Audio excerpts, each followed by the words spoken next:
What's up, everybody? This is the entire AP US history course, all 500 years of it, start to finish, in one single video. 9 time periods, every big idea, every must-know turning point, taught in the order it actually happened, so the whole story finally clicks. Whether you're starting from zero or cramming the night before the exam, this is your one-stop review. We're going to move fast, and we're going to connect everything, because the College Board doesn't test random facts, it tests the through lines. Stick with me to the very end, and I'll show you the single fastest way to lock all of this in before exam day. Grab a snack, settle in, and let's start in 1491. Period 1, 1491 to 627. This is the foundation, so don't sleep on it. We've got two worlds that have never met, 1,000 different native societies shaped by the land beneath them, and then one Italian sailor working for Spain who cracks the whole thing open in 1492. What follows is the biggest biological and demographic swap in human history. Let's build it from the ground up. Here's the master key for this whole period. Environment shapes society. The College Board wants you to use that everywhere. In the bone-dry southwest, the Pueblo couldn't just plant and pray, so they built irrigation canals to grow maize in the desert. On the windswept Great Plains, no farming meant following the herds, so tribes stayed nomadic, hunting buffalo for food, clothing, and shelter. Notice the logic. When the land gave them surplus, people settled down. When it didn't, they moved. Land first, culture second. Lock in these regions, because the exam tests diversity. Pacific Northwest tribes like the Chinook had rich salmon runs, so they built permanent plank house villages without farming. In the eastern woodlands, the Iroquois farmed the Three Sisters, corn, beans, and squash, and formed a powerful political confederacy. And in the Mississippi Valley, the Mississippians built Cahokia, a city near modern St. Louis that at its peak topped 20,000 people, bigger than London at the time, anchored by massive earthen mounds. Native America was urban, agricultural, and complex. Want the single thread that ties Native America together? Maize. Corn was domesticated way down in central Mexico, and over centuries it spread north, and this is causation you can write into an essay. Reliable corn meant a food surplus. Surplus meant people could stop wandering and settle. Settlement meant larger populations, social hierarchy, trade networks, and cities like Cahokia. So when you see a complex, settled native society, ask where the corn came from. Agriculture is the engine underneath the empire. Now the collision. In 1492, Columbus, funded by Spain, looking for a sea route to Asia, lands in the Caribbean instead. Behind him come the conquistadors, armored soldiers chasing God, gold, and glory. And they win shockingly fast. Cortés topples the Aztec Empire by 1521. Pizarro crushes the Inca by 1533. How? Steel weapons and horses, sure, but mostly native rivals who allied with them, and a silent weapon nobody understood yet. Disease, already racing ahead of the soldiers. This is the concept that shows up every single year. The Columbian Exchange. It's the transfer of plants, animals, people, and germs between the old world and the new. Going east, the Americas hand Europe calorie-dense crops, potatoes and maize, and Europe's population literally booms on them. Going west, Europe sends horses, which transform plains tribes into mounted buffalo hunters, plus pigs, cattle, wheat, and sugar. One detail to remember, sugar plus African labor becomes the deadliest engine of the entire Atlantic economy. But the exchange had a body count. Europeans carried smallpox, measles, and influenza, and native peoples, isolated for thousands of years, had zero immunity. The result was apocalyptic, up to 90% dead in many regions. Historians call it the Great Dying. Now trace the two consequences, because this is the causation the exam hunts for. 1. Collapsing populations made conquest far easier. 2. A brutal labor shortage opened up, and the Spanish went looking for a new workforce to dig the silver and cut the cane. Watch how Spain answers that shortage. First, the encomienda system, say it encomi, A-N-D-A. The crown grants a colonist the right to extract labor and tribute from native peoples, supposedly in exchange for protection and Christianity. In practice, it's forced labor, basically slavery. But as natives keep dying, the encomienda runs out of bodies, so the Spanish turn to enslaved Africans, kicking the Atlantic slave trade into motion. Same demand for labor, just a new, even more brutal supply. To rule a mixed colony, Spain built the casta system, a rigid racial ladder, and you should be able to draw it. At the very top, Peninsulares, born in Spain, holding the power. Below them, Creoles, of full Spanish descent, but born in the Americas, wealthy yet locked out of the top jobs, and remember that resentment, it fuels revolutions later. Then mestizos, native and European, then mulattoes, African and European.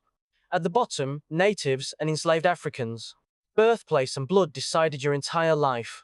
Spain didn't just want labor, it wanted souls, so it built the mission system, outposts where priests pushed native peoples to convert to Catholicism, often suppressing their religion by force.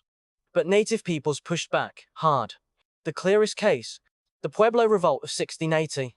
Led by a man named Pope, the Pueblo united, drove the Spanish out of New Mexico, and held the territory for over a decade. The takeaway the exam wants: native peoples were never passive, they resisted, adapted, and sometimes won. All this cruelty sparked a real moral firestorm back in Spain. Bartolomé de las Casas, a former encomienda holder turned priest, documented the atrocities and argued native peoples were fully human, with souls and rights, and his writings fueled the Black Legend, the idea that Spain was uniquely savage. His opponent, Sepulveda, countered that natives were natural inferiors meant to be ruled. This debate over native humanity, and the use of African slavery instead, echoes straight through American history. Hold on to it. So for over a century, Spain owns the conversation: gold, missions, encomienda, casta. But other Europeans are watching, and here's the contrast a file away. The French show up for fur and lean on native trade alliances. The Dutch do the same, all business, building New Amsterdam. The English, arriving last, come not just to trade but to settle, to plant families and farms on the land itself, and that hunger for territory changes everything. That's where we're headed next, 1607, Jamestown, and the English taking root. So the contact era is over, and now the English stop just exploring and start planting permanent colonies. Period 2, 1607 to 1754, is where British North America actually takes shape, and here's the master key the exam tests over and over. The colonies were not one thing.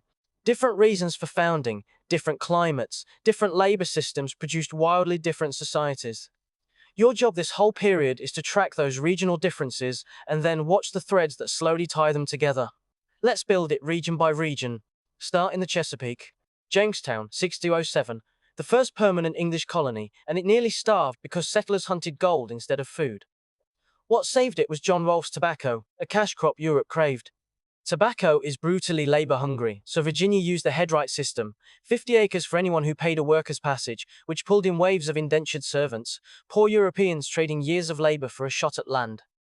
Hold that 1619 date too. The House of Burgesses, the first representative assembly, plus the first enslaved Africans both arrive. Now the turning point the College Board loves.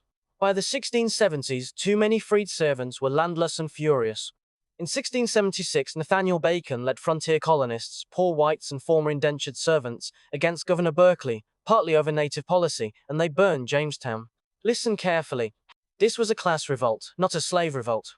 But here's the consequence. Watching poor whites and servants unite terrified the planter elite, so they pivoted hard toward enslaved African labor, people they could bind for life, and hardened race into law. That choice locks racial slavery into the South.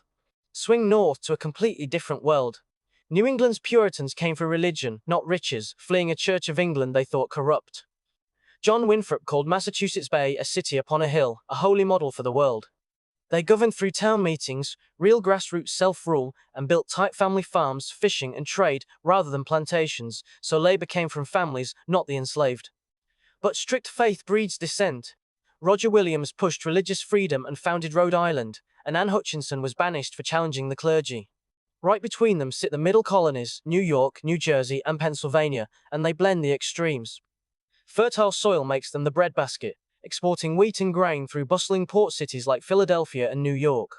This is the most ethnically and religiously diverse region, packed with Germans, Dutch, Scots, Irish, and more.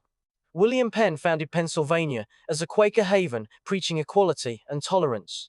So picture the spread: strict Puritan New England, the plantation South, and a diverse, commercial, tolerant middle. Different soils and motives, different societies. Now line them up. This comparison is the backbone of the period, so number it cold. 1. New England. Puritan towns, family farms, town meetings, religiously strict and homogeneous. 2. The Chesapeake and Southern colonies. Tobacco and rice, an Anglican planter elite, and a society built on enslaved labor with a steep hierarchy. 3. The middle colonies. Grain exports, the most diverse and tolerant region, commercial and open. The driver behind all of it. Geography, and the reason each was founded, shaped its economy, which shaped its society. Master that chain and you own period 2. Push further south, because the Carolinas are their own beast. Founded heavily by planters from Barbados, South Carolina, built its economy on rice and indigo. Crops so labor-intensive they demanded enormous enslaved workforces. The result is staggering. By the early 1700s, enslaved Africans were the majority of South Carolina's population. That density let West African knowledge and culture survive, seen in the Gullah language, but it also bred constant fear of revolt, which exploded in the 1739 Stono Rebellion. Harsh slave codes followed. This is the most extreme version of the plantation South.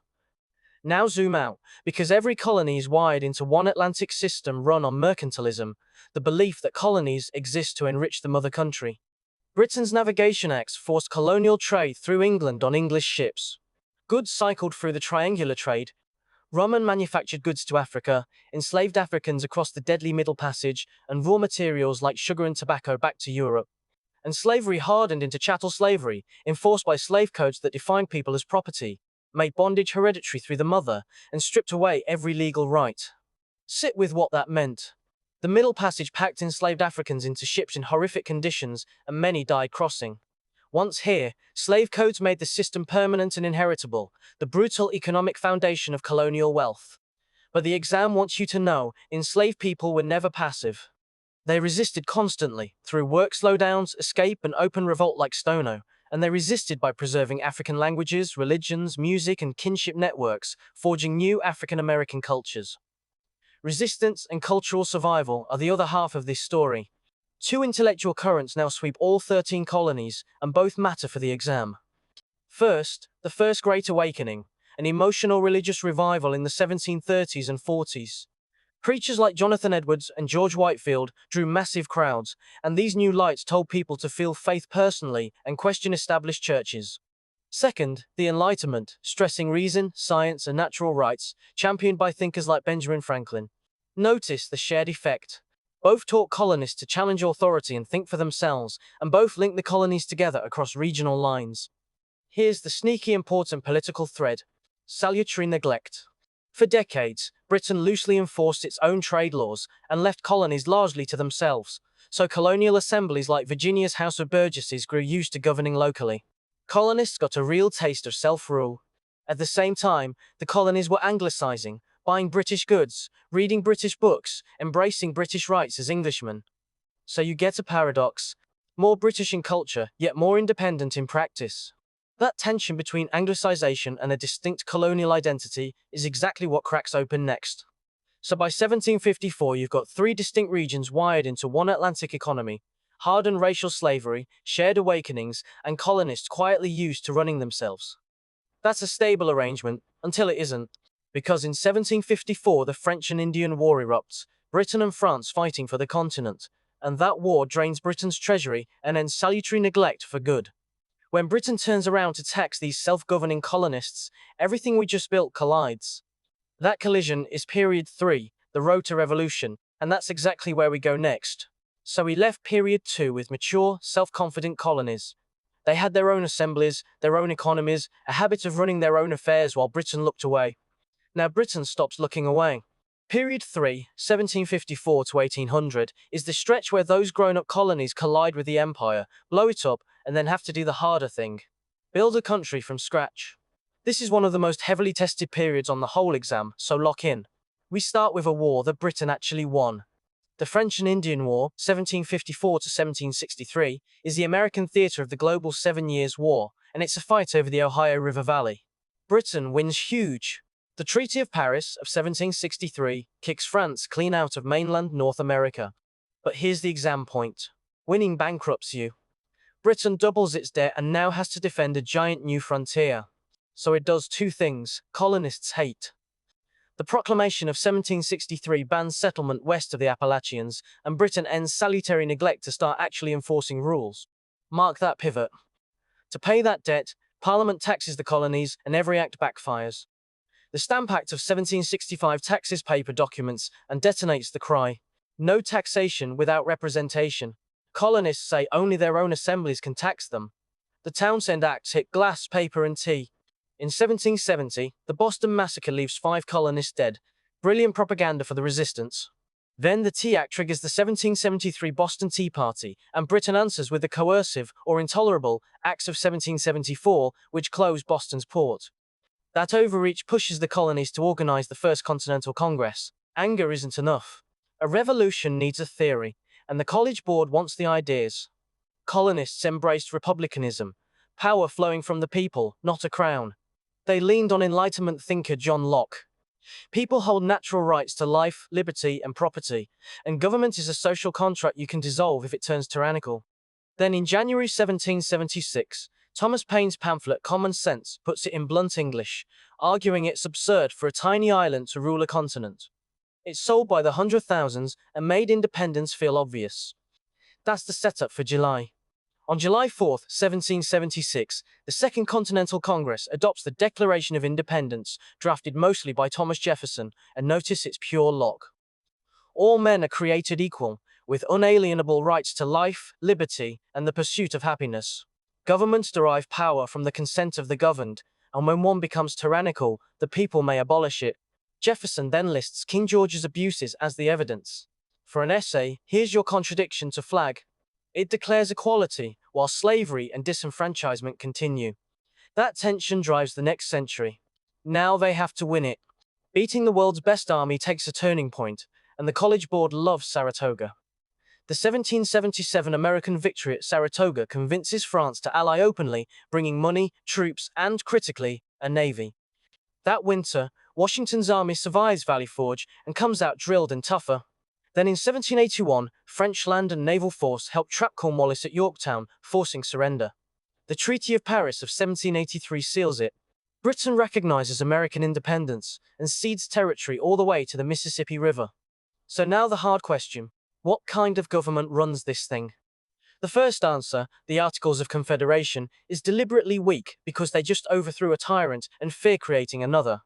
So, no president, no national courts, and, fatally, no power to tax. It does land one win you should know, the Northwest Ordinance of 1787, which sets an orderly path to new states and bans slavery in that territory. But weakness has a cost. When debt-strapped farmers launched Shays' Rebellion in 1786 and 1787, the national government literally can't field a response. That scare convinces elites the system is broken. Time to start over. In 1787, delegates meet in Philadelphia and quietly scrap the Articles to write the Constitution, and it runs on compromise. The Great, or Connecticut, Compromise builds a 2-house Congress, a Senate with equal votes per state, a House by population. The 3/5 Compromise counts 3 of every 5 enslaved people for representation and taxation, and a separate deal shields the slave trade until 1808. Underneath sit 3 principles you must name. Federalism, splitting power between nation and states, separation of powers, and checks and balances so no branch runs away. But it still has to be ratified. Ratification splits the country in 2. Federalists want a strong central government and defend the Constitution in the Federalist Papers, written by Hamilton, Madison, and Jay, with Madison's Federalist No. 10 arguing a large republic actually controls faction. Anti-Federalists fear a distant government will swallow liberty and demand explicit protections. To win them, Federalists promise a Bill of Rights, and in 1791 the first 10 amendments are added, guaranteeing speech, religion, due process, and more. Deal closed. The Constitution becomes law. Now someone has to actually run it, and every move he makes becomes a precedent. George Washington is the first president, and everything he does sets a precedent, including stepping down after 2 terms. His Treasury Secretary, Alexander Hamilton, pushes a bold financial plan. Have the federal government assume state debts and charter a national bank to build credit and central power. Jefferson fights the bank as unconstitutional, the first loose versus strict reading clash. When farmers resist a whiskey tax, Washington personally leads troops to crush the Whiskey Rebellion, proving the new government has teeth. In his 1796 farewell address, he warns against permanent foreign alliances and partisan factions. Parties form anyway, straight out of the Hamilton-Jefferson feud, so set them side by side. Hamilton's Federalists want a strong central government, a national bank, a loose reading of the Constitution, and warm ties with Britain, backed by merchants and bankers. Jefferson's Democratic Republicans want power kept with the states, a strict reading, and friendship with France, backed by farmers. That fight over how big government should be is America's first party system. And it carries us straight into period 4, where Jefferson wins the presidency in 1800 and steers a young, fast-growing nation across a continent. So the young republic survived its birth, and now watch it grow up fast. In period 4, from 1800 to 1848, this nation doubles in size, wires itself together with canals and factories, reinvents democracy for the common man, and catches fire with reform. But every one of those leaps quietly deepens one fault line running underneath everything: slavery. Keep your eye on that crack the whole way through, because by the end of this period, the country is growing and dividing at the exact same time. Let's run it. Start with Jefferson. He called his 1800 win the Revolution of 1800 because for the first time power passed peacefully from one party, the Federalists, to a rival party, his Democratic Republicans. No coup, no bloodshed. Then in 1803 he lands the deal of the century. Napoleon needs cash, so the United States buys the Louisiana Purchase for $15 million and doubles in size overnight. Here's the contradiction the exam loves. Jefferson preached a strict reading of the Constitution, and nothing in it let a president buy land. He did it anyway. Hold that tension. Now the twist. While Jefferson tried to shrink federal power, Chief Justice John Marshall pumped it right back up from the bench. In Marbury v. Madison, 1803, the court claimed judicial review, the power to strike down laws that violate the Constitution. Boom, the judiciary becomes a true equal branch. Later, in McCulloch v. Maryland, Marshall ruled that federal law beat state law and upheld the national bank using the necessary and proper clause. Lock in the through line. The Marshall Court consistently strengthened the national government over the states. That's your guaranteed point. Now the energy shifts to pride. The War of 1812 against Britain ended basically in a draw, but it lit a fire of nationalism. Americans finally felt like a real country, kicking off the era of good feelings, a stretch with essentially one party. Watch what Henry Clay does with that energy. He builds the American system, 3 parts, count them: a protective tariff to shield U.S. factories, a second national bank to stabilize the money, and federal funding for internal improvements like roads and canals to knit the country together. 3 parts. Easy points. Now the economy explodes. This is the market revolution, and technology is the engine. The Erie Canal links the Great Lakes to New York City, railroads punch inland, and the telegraph starts flashing news between cities in seconds. Production moves out of the home and into the factory, like the Lowell Mills, where young women ran the textile machines, while Irish and German immigrants supplied the labor. Here's the shift the exam wants. People now produce goods to sell at market, not just for their own families. And that boom hit each region differently. Because the market revolution didn't unite the country, it specialized it. The North built factories, free-wage labor, and cities. The West grew the grain and raised the livestock that fed those cities. And the South doubled down on one thing: cotton. The cotton gin made short-staple cotton wildly profitable, which made the South lean harder on enslaved labor, not less. 3 regions, 3 economies, increasingly dependent on each other, yet pulling in opposite directions over slavery. Memory hook. North makes, West grows, South enslaves. That's the sectional map the rest of this period runs on. And that growing nation catches fire spiritually too. A massive religious revival, the Second Great Awakening, sweeps the country, preaching that ordinary people can choose to better themselves and society. That spark ignites an explosion of reform. Abolitionists, like William Lloyd Garrison and Frederick Douglass, demand an immediate end to slavery. The temperance movement attacks alcohol. Reformers build public schools, asylums, and utopian communities. And in 1848, the Seneca Falls Convention launches the women's rights movement, declaring that all men and women are created equal. Memorize that date, 1848, the same year this period ends. Meanwhile, politics gets rowdy. Andrew Jackson rides a wave of expanded suffrage, as most states drop property requirements so nearly every white man can now vote. Jackson casts himself as the champion of the common man against the elite. He rewards loyal supporters with government jobs, a practice you need to name: the spoils system. His critics saw a power-hungry strongman and mocked him as King Andrew. Here's the payoff. Jackson's brawls didn't just define the era, they cracked the political system wide open and birthed a brand new party rivalry. Jackson picked 3 giant fights, so count them with me. First, the nullification crisis. South Carolina, led by John C. Calhoun, claimed a state could nullify a federal tariff it hated. Jackson said absolutely not and threatened force. Second, the Bank War. Jackson saw the Second National Bank as a tool of the rich, so he vetoed it and killed it. Third, and most tragic, the Indian Removal Act of 1830, forcing the Cherokee and other tribes west along the deadly Trail of Tears, even after the Supreme Court ruled in their favor. 3 fights, that's your answer. But underneath all that energy, the real fault line keeps widening. Slave or free? When Missouri asks to join as a slave state in 1820, it threatens the even balance in the Senate. So Henry Clay brokers the Missouri Compromise.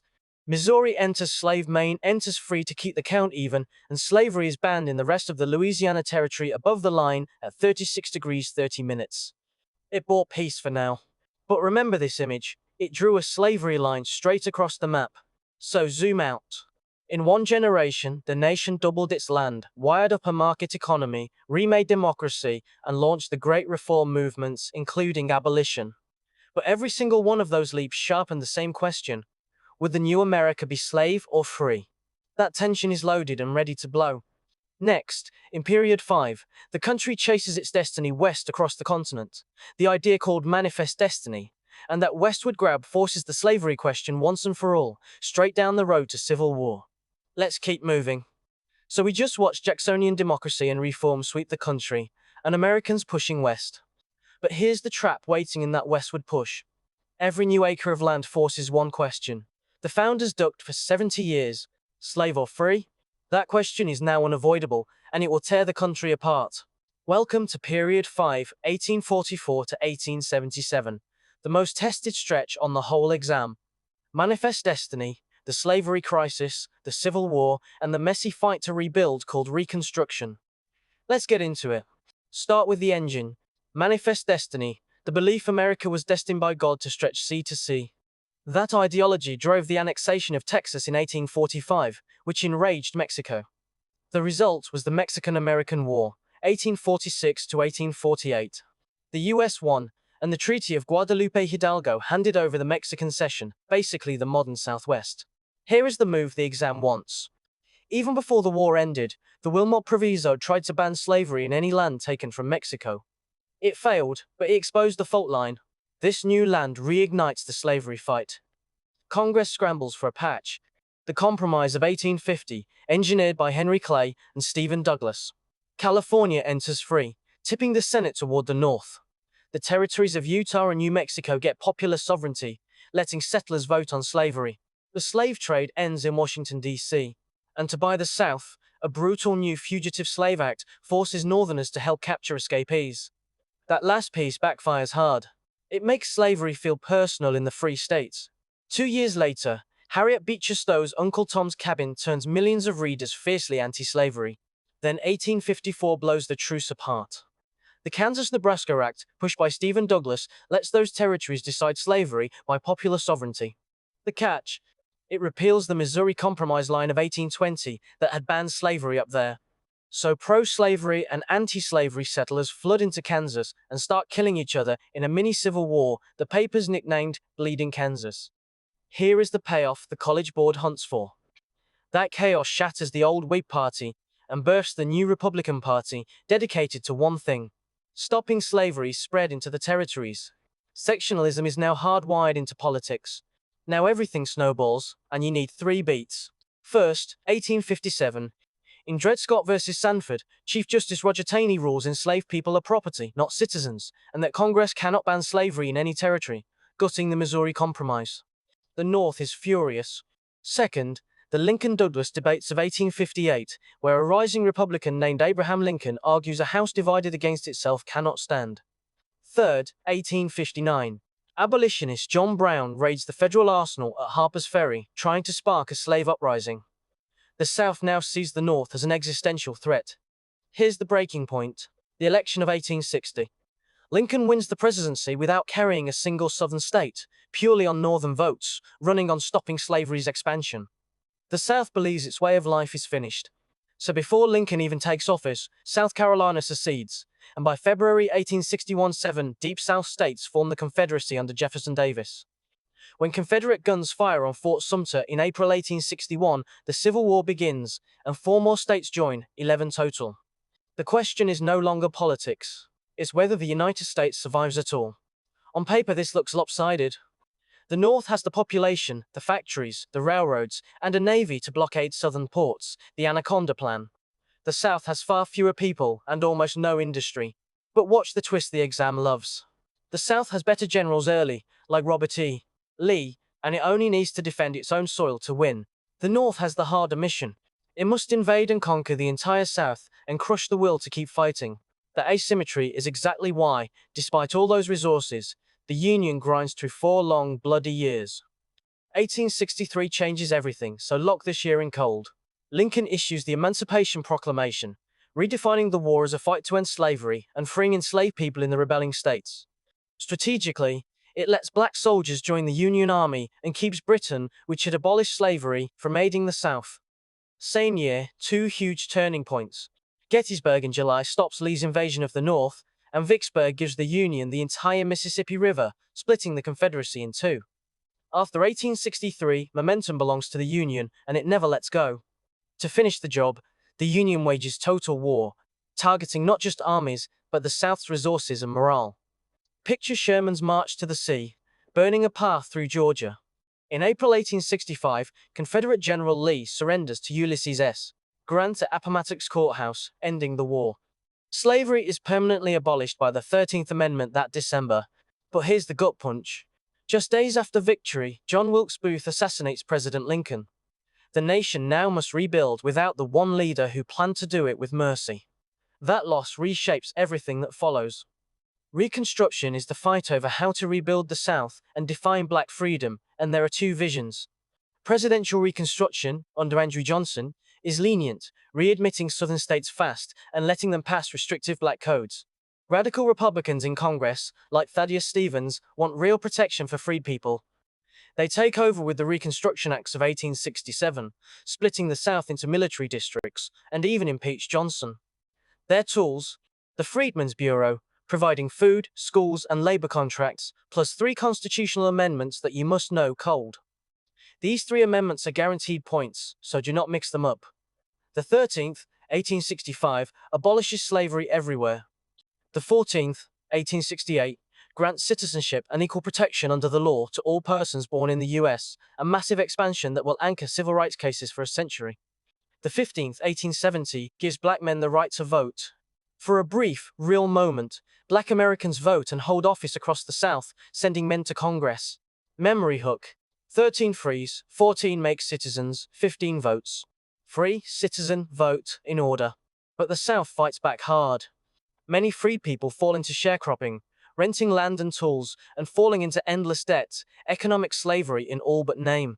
The Ku Klux Klan uses terror and murder to drive black voters from the polls. Then the final blow. The disputed election of 1876 between Hayes and Tilden produces the Compromise of 1877. Republicans get the presidency for Hayes, and in exchange the last federal troops pull out of the South. With them gone, Reconstruction collapses, and white Southern rule comes roaring back, setting up the Jim Crow era. So zoom out. In a single generation, the nation answers the question it had dodged for 70 years. It is one country, free, with slavery dead and citizenship written into the Constitution, even as the South claws back control. But notice what the war also built.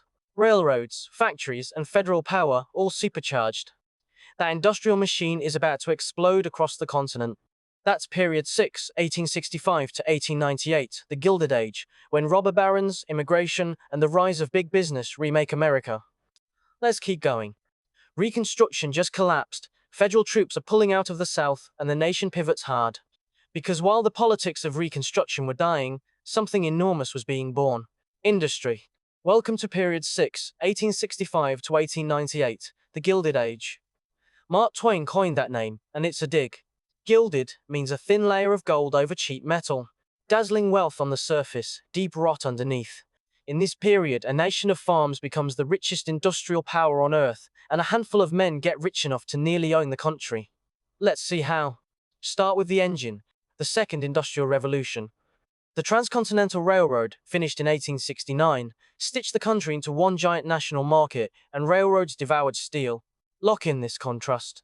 Andrew Carnegie dominated steel through vertical integration, owning every step, from the iron ore mines to the rail mills to the shipping. John D.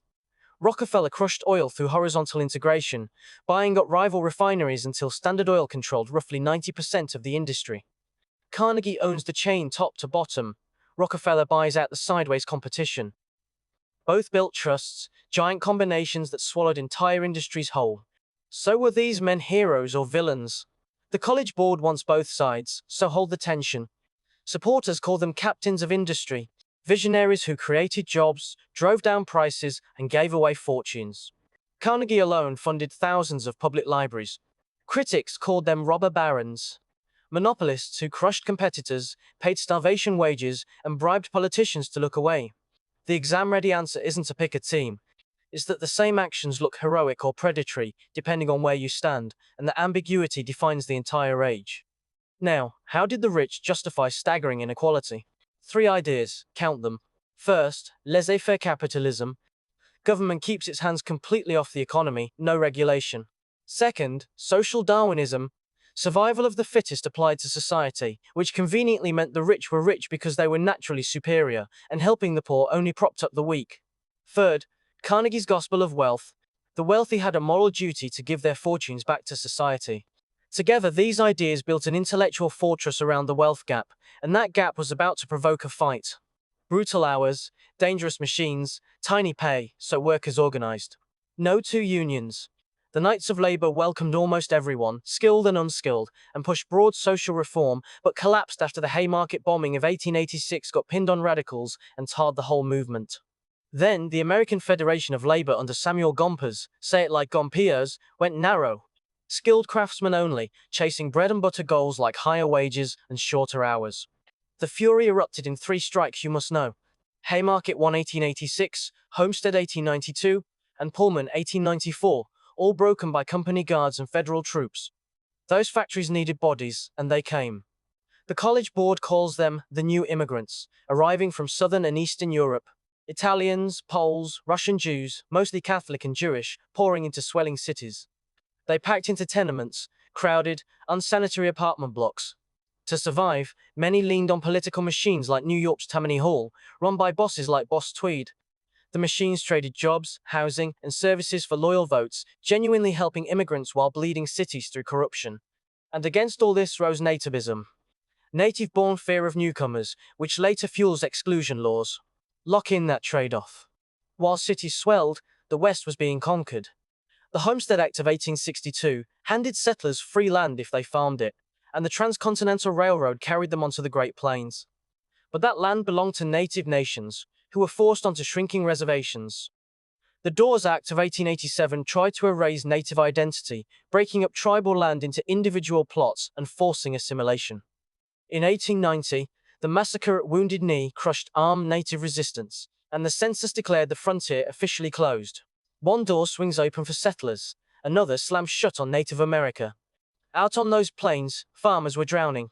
3 forces trapped them: falling crop prices, sky-high railroad shipping rates, and crushing debt. So they organized, first the Grange, then the People's Party, the Populists. Their 1892 Omaha platform demanded regulation of railroads, a graduated income tax, direct election of senators, and above all, free silver, coining unlimited silver to inflate the money supply and lighten their debts. Populism gave struggling farmers a real national voice and pulled radical ideas into the mainstream. Remember free silver, because it detonates in the election of 1896, right at the edge of next period.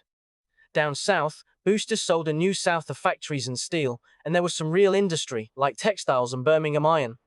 But for black Americans, the reality was bleak. Most were locked in sharecropping, a debt cycle that chained them to the land as if slavery had never ended. States passed Jim Crow laws mandating racial segregation everywhere. Then in 1896 comes the case you absolutely must know, Plessy versus Ferguson, where the Supreme Court ruled that separate but equal facilities were constitutional, giving segregation a legal blessing that stood for nearly 60 years. Zoom out, and the picture snaps together. A second industrial revolution built on steel, oil, and rails, run by Carnegie and Rockefeller through vertical and horizontal integration. Captains of industry or robber barons both. Laissez-faire, social Darwinism, and the gospel of wealth defending the gap. Labor fighting back through the Knights, the AFL, and 3 crushed strikes. New immigrants and political machines reshaping the cities. The West conquered and the frontier closed. Populist farmers demanding free silver and Jim Crow hardening in the South. That's the gilded surface and the rot beneath it. Now watch the pressure build. The frontier just closed, but the hunger for new markets and raw materials hasn't, so America starts looking overseas, toward an empire. And all that Gilded Age rot, the monopolies, the slums, the corruption, the inequality, it's about to provoke a sweeping answer from reformers who refuse to accept laissez-faire any longer. Hold on to populism and the wealth gap, because they feed directly into what's next. That tension between expansion abroad and reform at home is exactly where Period 7 begins: imperialism and the progressive era. So the Gilded Age handed us a country bursting with factories, immigrants, and railroad money, but also corruption, slums, and monopolies that nobody could control. Period 7 is the answer to those problems, and it's the biggest 50 years on the whole exam. Watch the arc. America fixes itself at home through reform, flexes its new muscle abroad through empire, gets pulled into 2 world wars, parties through the 20s, crashes into the Depression, and comes out the other side as the most powerful nation on earth. Let's build it. All that industrial muscle needs new markets and raw materials, so America joins the empire game. The Spanish-American War of 1898 is the turning point. Trace the chain. The battleship Maine explodes in Havana Harbor. Yellow journalism newspapers scream that Spain did it, and the US crushes Spain in months. The payoff is an overseas empire overnight: the Philippines, Puerto Rico, and Guam, plus Cuba as a protectorate under the Platt Amendment. And here's the irony the College Board loves. A republic-born fighting empire now rules colonies, and Filipinos rebel against their new American masters. An empire needs a foreign policy, so memorize 3 moves. First, in China, Secretary of State John Hay pushes the open door policy. Equal trade access so the US isn't shut out of Asian markets. Second, Theodore Roosevelt carries a big stick. He backs a Panamanian revolt against Colombia, then builds the Panama Canal, linking the Atlantic and Pacific. Third, his Roosevelt corollary to the Monroe Doctrine declares the US the police of the Western Hemisphere, free to intervene in Latin America whenever it likes. Empire plus enforcement equals a genuine world power. Now back home, because all those Gilded Age problems demand a fix, and that's the progressive movement. Watch the engine. Muckraking journalists expose the rot. Upton Sinclair's The Jungle reveals filthy meatpacking, and that triggers the Pure Food and Drug Act and the Meat Inspection Act. Ida Tarbell exposes Standard Oil. Reformers bust monopolistic trusts, regulate the railroads, and push clean, honest government. Theodore Roosevelt's Square Deal promises fairness for everyone, and Woodrow Wilson expands it with the Federal Reserve and the FTC. The thesis: use government power to curb big business's worst excesses. The progressives also rewrote the Constitution, so lock in 4 amendments in order. The 16th creates a federal income tax, giving Washington real money to work with. The 17th lets voters directly elect their senators instead of state legislatures picking them, more democracy. The 18th launches prohibition, banning alcohol nationwide. And the 19th, ratified in 1920 after decades of suffragist activism, finally gives women the vote. Memory hook. Tax, senators, alcohol, suffrage. 4 numbers, 4 easy points, don't leave those on the table. When World War I erupts in 1914, America declares neutrality. This is Europe's fight. So what drags the US in? 2 things. German submarines sink the Lusitania, killing American passengers, and then the Zimmermann telegram reveals Germany urging Mexico to attack the United States. That's the breaking point, and in 1917 America enters. Now don't miss the home front, because the exam lives there. The government mobilizes industry, sells Liberty bonds, and uses the Espionage and Sedition Acts to crack down hard on dissent, which the Supreme Court upholds in Schenck versus United States. After the war, Wilson brings his 14 points to the Paris Peace Table, a blueprint for lasting peace centered on a League of Nations to stop future wars. But here's the twist the exam wants. The US Senate, led by Henry Cabot Lodge, rejects the Treaty of Versailles, fearing the League would drag America into endless foreign conflicts. So the US never joins its own idea, a retreat back toward isolationism. Meanwhile, fear of communism after the Russian Revolution ignites the first Red Scare, with the Palmer raids and deportations of suspected radicals. The 1920s roar with mass consumer culture. Automobiles off Henry Ford's assembly line, radios, and buying on credit transformed daily life, and cities pulse with energy. The Harlem Renaissance celebrates black art and writing, jazz defines the decade, and flappers shatter old expectations for women. But here's the half students forget: the backlash. Prohibition fuels bootlegging and organized crime. Nativism drives strict immigration quotas. A revived Ku Klux Klan targets immigrants and Catholics, and the Scopes trial pits fundamentalism against science. Modern freedom collides head-on with traditional values. Then it all comes crashing down. In October 1929, the stock market collapses, wiping out fortunes overnight. But here's the key: the exam tests. The crash was only the trigger. The deeper causes were reckless speculation and buying stock on margin, bank failures, overproduction in farms and factories, and a wildly uneven distribution of wealth. Unemployment soars toward 25%. President Hoover believes government shouldn't directly intervene, that recovery comes from the bottom up. So his limited response leaves millions suffering, and shantytowns mocking him as Hooverville spread coast to coast. In 1933, Franklin Roosevelt takes office promising a New Deal built on 3 Rs: relief, recovery, and reform. Lock those in. He unleashes a flood of alphabet agencies. The CCC puts young men to work in nature. The WPA builds roads, bridges, and schools, and the TVA brings electricity to the rural South. The big one is Social Security, a permanent safety net for the elderly and unemployed. Critics on the left say he didn't go far enough. Critics on the right say government grew dangerously large. The lasting takeaway: federal power expands permanently, and the welfare state is born. America tries to stay neutral with the Neutrality Acts, but Lend-Lease already arms the Allies. Then on December 7, 1941, Japan attacks Pearl Harbor, and America is all in. The home front transforms, factories roar with war production, and women like Rosie the Riveter flood the workforce. But know the dark side. Fear drives the unjust internment of Japanese Americans, which the court upholds in Korematsu. Overseas, the D-Day invasion liberates Europe. Island hopping closes in on Japan. The Allies expose the horror of the Holocaust, and in 1945, atomic bombs on Hiroshima and Nagasaki end the deadliest war in history. Step back and see what just happened. In 50 years, America went from a recovering, inward-looking republic to a two-ocean superpower with the world's largest economy, a global military, and the only atomic bomb on the planet. Europe lies in ruins. The US does not. But notice who's standing next to America at the finish line: the Soviet Union, an ally of convenience whose communism America fears. Two superpowers, two rival systems, and one shattered world to divide between them. That tension is the entire next chapter. Let's carry it into Period 8 and the Cold War. So the guns of World War II fall silent in 1945, and the two nations left standing don't shake hands and go home, they square off. The United States and the Soviet Union, allies of convenience against Hitler, now stare across a wrecked world with opposite visions for it. That standoff defines the next 35 years. Welcome to Period 8, 1945 to 1980. Here's the deal: a Cold War abroad, a freedom struggle at home, and a country that ends this era doubting itself. Let's trace how it happens. Start with the why. The US champions capitalism and democracy, the USSR pushes communism, and Stalin locks Eastern Europe behind what Churchill calls an Iron Curtain. The exam wants this chain. Diplomat George Kennan argues the Soviets will keep expanding unless blocked, so America adopts containment, stopping communism from spreading anywhere new. The key insight, the reason it's cold, is that these superpowers never fight each other directly. Nuclear weapons make that suicidal. Instead, the conflict runs through proxies, propaganda, espionage, and fear.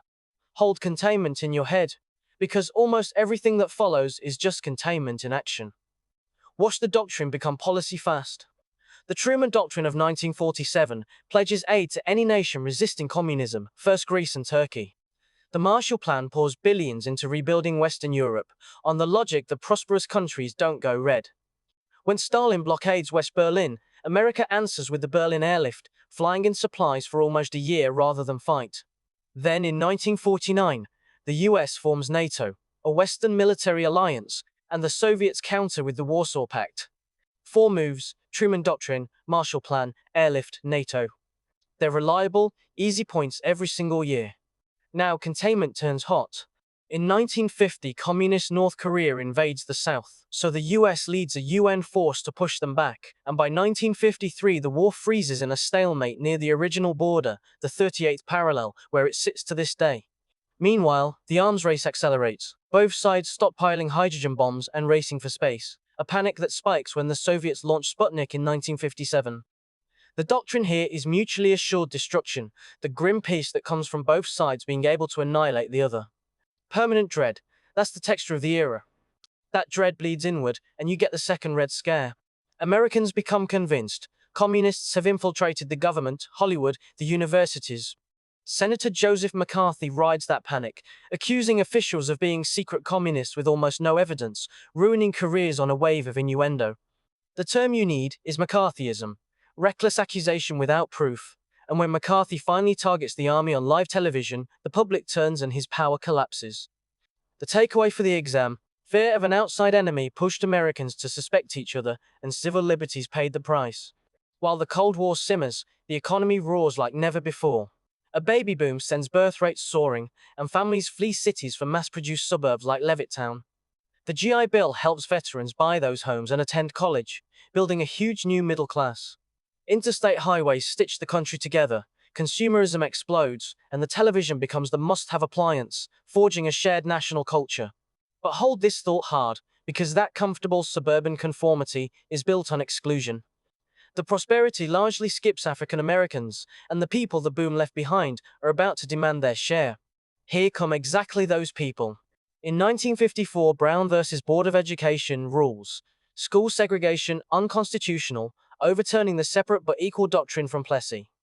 In 1955, Rosa Parks sparks the Montgomery bus boycott, which launches Martin Luther King Jr. and his philosophy of nonviolent direct action.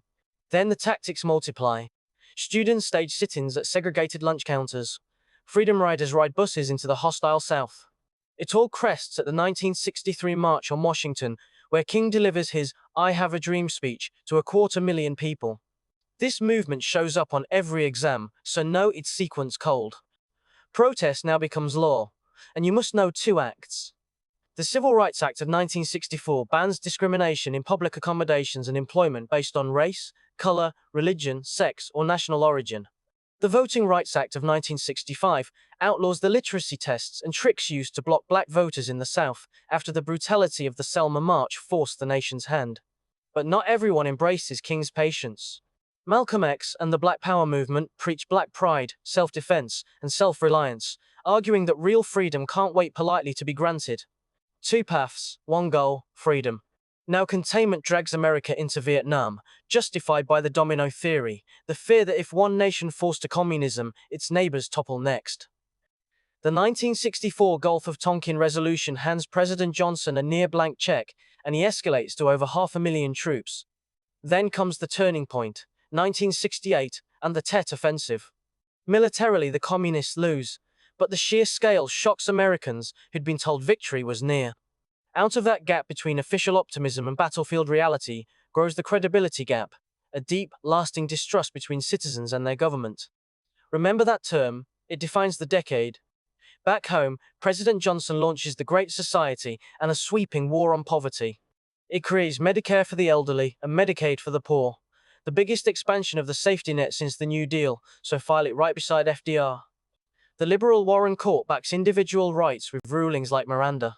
But as Vietnam bleeds on, an anti-war movement surges on college campuses. The new left demands participatory democracy, and a rebellious counterculture of hippies rejects mainstream values, embracing rock music, free love, and protest.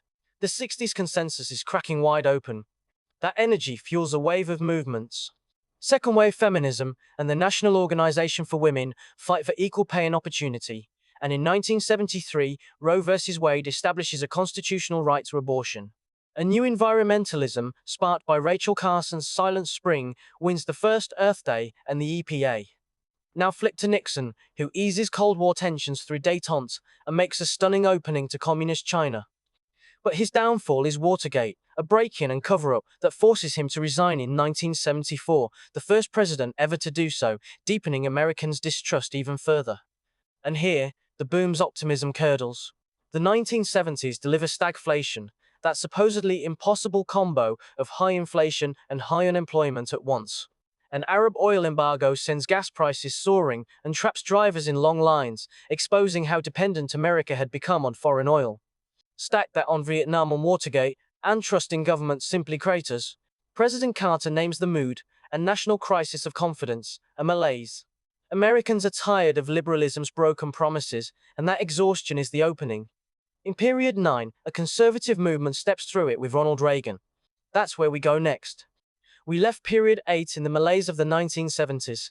Vietnam, Watergate, oil shocks, stagflation, a country that had lost faith in its own government. Out of that exhaustion comes a sharp turn to the right. Period 9, 1980 to the present, is the smallest slice on the exam, but it's the world you actually live in. We'll run the Reagan Revolution, the end of the Cold War, globalization, and the digital age, 9/11, and the war on terror, the 2008 crash, and the America of right now. It all starts with one man and one movement.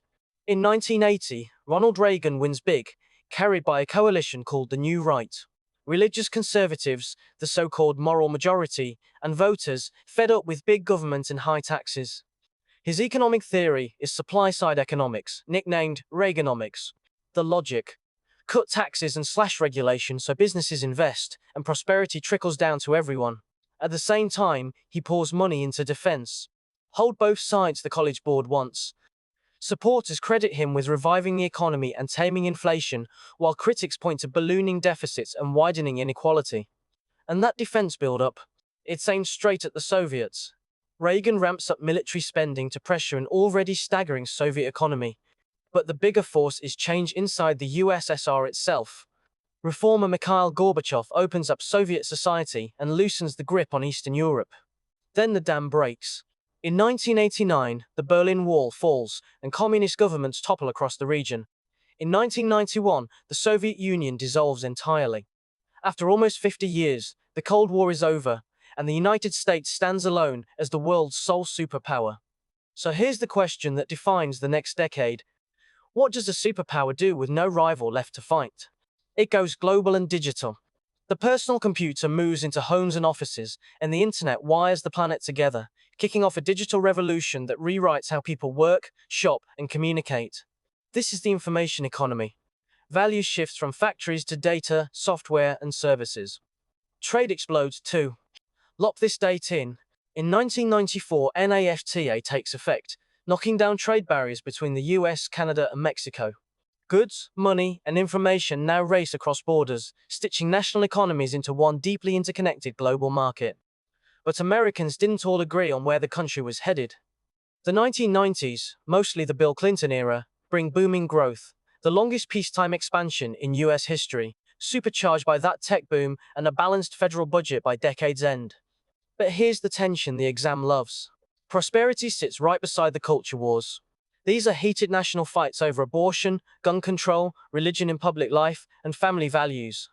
The debates harden Americans into liberal and conservative camps, laying down the deep partisan divisions that define everything that follows. The decade ends in confidence and surplus. Then one September morning, all of it changes. On September 11, 2001, terrorists from the group Al-Qaeda hijack 4 planes and strike the United States, killing nearly 3,000 people. The nation is stunned, and President George W. Bush launches the war on terror. Track the response. The US invades Afghanistan in 2001 to hit Al-Qaeda and the Taliban, then Iraq in 2003.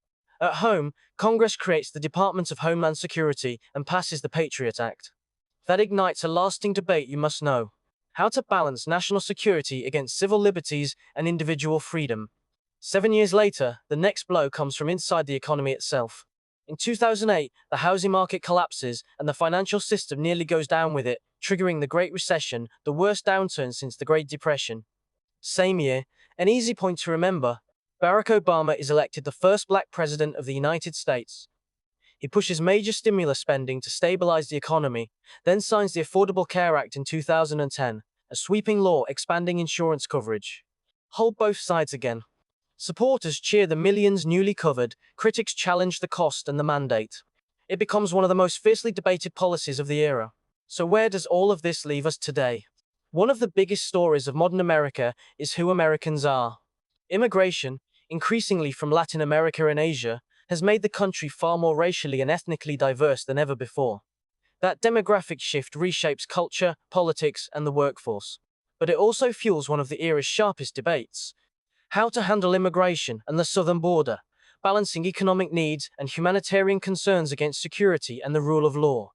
The exam wants you to see this not as a single answer, but as a genuine, ongoing argument, the kind of continuity and change question that runs through all of American history. The exam closes by asking you to think like a historian about right now, and two trends stand out. First, partisan polarization. Americans are split more sharply along party lines than in generations, and government often grinds into gridlock. Second, the digital age. Social media and the internet have transformed how people get news, organize movements, and argue with each other, for better and for worse. These aren't settled history, they're live forces still shaping the country. Your job on the exam is to analyze the tension, not pick a team. The story of this period is still being written. And that brings us all the way to today. Step back and look at what we just traveled. From contact and colonization, through revolution and a new constitution, westward expansion and a civil war over slavery, industrial booms and Gilded Age inequality, 2 world wars and a Cold War, the fight for civil rights, and finally the digital, globalized America you're living in right now. 9 periods, 500 years, one continuous argument about what this country is and who it's for. You've seen the whole arc. Now let's pull the entire story together. Okay, breathe. You just walked through 5 centuries, so let's zoom out, because the exam rewards the big patterns. Watch 4 through lines that run the entire course. 1. Democracy keeps expanding, voting rights stretching from propertied white men outward across 200 years of struggle. 2. The contradiction of slavery and freedom drives the nation to civil war and never fully resolves. 3. Federal power grows, from a weak confederation to a global government touching every life. 4. America moves from the edge of the world to the center of it. Nail those 4 arcs, and you don't just know the facts, you understand the story. Now the practical stuff, because knowing the test is half the battle. The AP U.S. history exam has 2 sections. Section 1. 55 multiple choice questions in 55 minutes, that's 40% of your score, plus 3 short answer questions, the SAQ, in 40 minutes, 20%. Section 2 is the writing.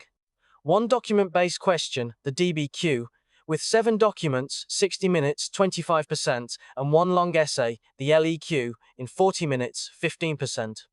Add it up, and the essays are nearly half your grade, which is exactly why we're talking about them next.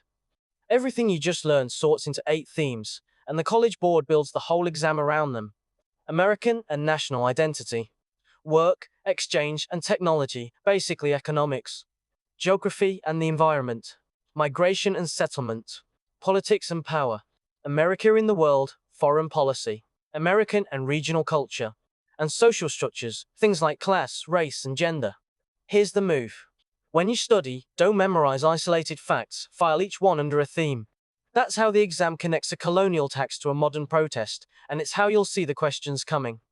Since the writing is almost half your score, here's the cheat sheet. Every essay starts the same way. A defensible thesis and contextualization, near guaranteed points if you just do them. The SAQ is short, no thesis, just answer, cite evidence, explain 3 times. The LEQ wants a full argument with a historical reasoning skill, causation, comparison, or continuity and change. The DBQ adds the documents, use at least 6, and source 3 of them, the single most missed point on the exam. We have a full writing guide that breaks every rubric down point by point. Watch it, and the essays become free money. And that's it. That's the entire AP U.S. history course, from the first peoples in 1491 all the way to today. If you made it here, seriously, that is impressive. You just reviewed 500 years in one sitting. But here's the truth. Watching is not the same as knowing. The single fastest way to lock this in is active practice, so head to AIM5 and drill every period for free, with instant feedback on every question that tells you exactly what to fix. The link is below. Now go get that 5, and I'll see you there.